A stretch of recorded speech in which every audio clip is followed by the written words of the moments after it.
Hi, I'm Dan Stein, president of FAIR, and I'm here with RJ Hauman, who is FAIR's Government Relations Director. And we're going to talk about some important news items. Thanks for joining us on this Facebook Live. And we're back from the summer vacation. And I know you know that RJ and Dan have not been taking a vacation. We've been right here monitoring the action, both here in Washington, around the country, and around the world.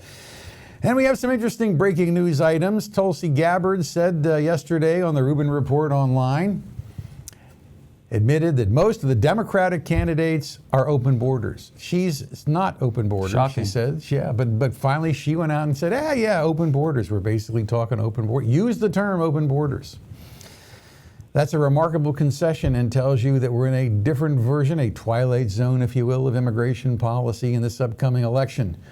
These are policy positions we've never before seen coming from the mouths of people running for the, certainly for mainstream nominees, running for the highest office of the land, major political party, as new legislation was introduced in the California legislature that would allow illegal aliens to sit on state boards and commissions, which is about the last thing left in California that an illegal alien can't do other than vote. And so they continue to break down the walls of our federal system of government and challenge the constitutional basis of the federal immigration statutory scheme. However, there is good news, and RJ can tell us a little bit about this. Many of you may have heard that the Ninth Circuit, this judge, local district judge, has enjoined the Trump administration's asylum reform policy that required an alien to apply in the first safe country or they couldn't apply in the U.S. The Ninth Circuit said this injunction is nationwide. It needs to be pulled back, and they remanded it back to the district court judge, who promptly turned around and reissued a nationwide injunction again. And RJ, do you want to fill us in on what happened yesterday morning, hours later? And I think that's on you, Dan. Well, a few hours later, the Ninth Circuit Court of Appeals overturned that injunction and sent it back and said, all right, we're going to trim it back just to the Ninth Circuit. Now, why is this interesting? It's interesting because this particular decision reflects the impact of the Trump administration's judicial appointments and the big impact that Senator McConnell pushing these appointments through has had in the Ninth Circuit. And the Ninth Circuit, which traditionally was, liberal, as they say, we're beginning to see this circuit be trimmed back, its sails trimmed back, a little bit back toward the mainstream. And so this judge basically had his papers handed to him, and they turned around and gave the Trump administration a big victory so that for all intents and purposes, that policy is going back and forth. And that's a major, major, major initiative by the Trump administration to deter the huge influx that we've seen along that border. And in fact, talking about border news, the administration held a news briefing on Monday morning where they laid out some of the good news about what's happening along the border. And maybe, RJ, you can fill us in on that. Yeah, absolutely, right. Absolutely. Again, the administration's been doing all it can behind the scenes with Congress refusing to act. Many of you remember back in May, the border crisis, the numbers were around 150,000. Numbers we've never seen before of people coming up here from Central American countries to exploit our asylum loopholes. And Congress has refused to close those loopholes. But what the administration has done over the summer, and a lot of this was in August, why Congress was out of town on vacation doing absolutely nothing. They negotiated with Guatemala on agreement. They negotiated with Mexico on agreement so Mexico could bring its armed forces to stop people from flowing up through the country and coming to our borders. They did a thing called the Remain in Mexico policy. They've done the Flores agreement. They've done all these things to stop the flow, and it looks like it's finally working. Apprehensions and admissibles, the border numbers, declined to just 64,000 in August, down from 82,000 in July. That's 22%. And that's also an over 50% decline at the crisis numbers in May. One thing we do have to keep in mind, though, again, this is still the highest August in the last 5 years. We still need Congress to act and actually close these loopholes. But this is a big step, and the administration should be praised on this front, and we hope the numbers continue to decline when the fall weather they've done gets this better. without any support from Congress, right? Not any support at all from Congress. They've done this all at the administrative level. That's pretty impressive. Absolutely. achievement, Again, right? the administration should be praised on this, but again, they're going to be asking for praise. They're going to be touting these numbers, as they should. They've done a lot on this front, but we're still in a crisis. We're still at crisis levels. Again, it's still the highest August in the last 5 years. And again, weather is also a big factor when it comes to this decline. So as the fall weather gets a little cooler, which everybody will enjoy, including us, we have to watch where the numbers will go. Now, the national polls are showing that immigration is now the top issue among voters, both Democrat and Republican, obviously for different reasons. But this is very important to see as we come into this election. There's no question about it. Immigration policy is going to be the top of the tipple, as they say. And your place for the latest immigration news is going to be fair. What else you got on the plate?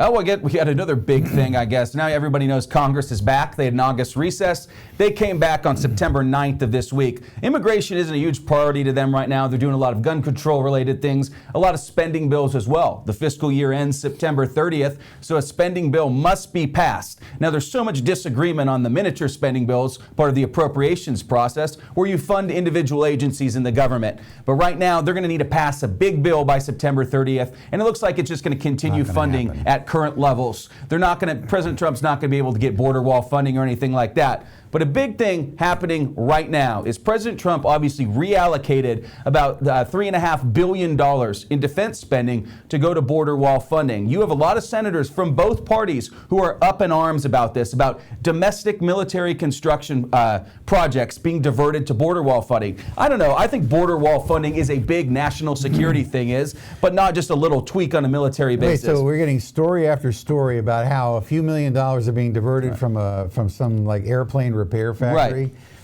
Isn't it interesting that the national media, when we spend billions of dollars on illegal immigration, billions of dollars, never talks about how many computers are taken from the classrooms of American kids? Correct. And how Americans are actually being hurt by these policies? And 2 points kind of on this as well. The whole reason why we're here, the whole reason why the president has to declare an emergency or reallocate funding is because Democrats don't want to give any money for border security purposes. No new infrastructure, nothing like that. President Trump has already been flexible on this front. An actual border wall across the entire border costs about $20 billion. He was only asking Congress for $3 billion. They could have gave him that, but they refused to. So he went to pull for military construction projects. Another thing to consider here, all these senators who are up in arms are doing something ridiculous. In the Senate National Defense Authorization Act, which is the military spending bill, there's a provision in there that will backfill the about $3.4 or so billion from these military construction projects. So that money will be put back in. It's no big deal. However, in the House version of the same bill, that backfill provision is not in there. So rather than all these senators, especially Republican senators with President Trump in their party, instead of blasting the administration for simply wanting to defend our borders and build the border wall, they should go after House Democrats for not wanting to reallocate this money down the line. This is a problem that shouldn't even be a problem. It shouldn't even need to happen. And the fact that we're at this point is simply ridiculous. The president is just trying to deliver on his key signature campaign promise at a time when it's desperately needed. Well, Democrats are just looking for campaign issues, kids in cages, building the wall. And all that Trump has to do during the campaign is say, well, Democrats, what are you going to do to stop illegal immigration? What are your solutions? What are your plans? Beto O'Rourke was at a CNN climate change town hall, asked, hey, there are going to be millions of climate change refugees coming in. What are you going to do? He says, I'm going to bring them all in. Right thing to do. Don't worry about it. We'll all pay for it because they make us stronger because it's the right thing to do. So even though we have to pay for the schools, housing, hotels, hospitals, healthcare, everything else, it's going to help us. President Trump made it clear with the Bahamas, for example. He's not just going to be played that way. Definitely going to be a major issue, but people like Beto O'Rourke are redefining insanity in this upcoming campaign. Yeah, one note on the Bahamas thing, and again, there was a lot of negative news coverage regarding the administration. It's always negative. It's always negative. It doesn't matter what it is. Potentially decreasing the refugee cap from around 30,000, potentially somewhere close to 0 or 15. Listen, the refugee cap and the amount of refugees we admit into the United States, it's just the tip of the iceberg when it comes to what we do on humanitarian grounds. Listen, the United States gives over $1 billion every year to the United Nations when it comes to their refugee program. We admit hundreds of thousands of people in our asylum program every single year. We do more than any other country in the world when it comes to the humanitarian immigration thing. So again, to act like the administration is doing absolutely nothing on this front is ridiculous. They're just trying to demonize and attack this administration as they uphold our laws and do what they said they'd do on the campaign trail. Now, there have been some former generals that are leaning on the administration to increase the refugee admissions at a time when the administration is trying to take them down closer to zero, because we're bringing in all these people from Central America and from all over the world through the asylum process. Common sense would say you need to decrease your refugee flows because taxpayers are already paying through the nose for this out-of-control asylum mess. The processing, they're bogged down over there. The court backlog in the immigration courts, nearly 1 million cases. Absolutely. What court system has 1 million cases backlog and still represents a bona fide court, right? Immigration court system is in crisis, needs to be reformed, maybe go back to the old asylum hearing officer, no appeals. This is out of control. It absolutely is. Any other topics right now? No, just a big night last night, election-wise, in the state of North Carolina. Walter Jones's old seat, after he passed away earlier this year, was replaced by a gentleman who mirrored Trump's vote breakdown total, about 61 to 38% in that district. But the other big race of the night, the Democrats were targeting about $20 million in money here in Washington was pumped down to this race in North Carolina. And Dan Bishop, a Republican, beat moderate Dan McCready by about 2%. And the results here are really fascinating. And in Dan Bishop's kind of home area, his kind of base, the Charlotte suburb of Mecklenburg County, he lost it by 12.6%. after 9.5% last year. And here's the real interesting area where they're winning is again in Richmond County, for example. McCready, the Democrat who lost, he won it by 2.5% in 2018, but lost it by 4 last night. In an Indian precinct, McCready won by 21% in 2018.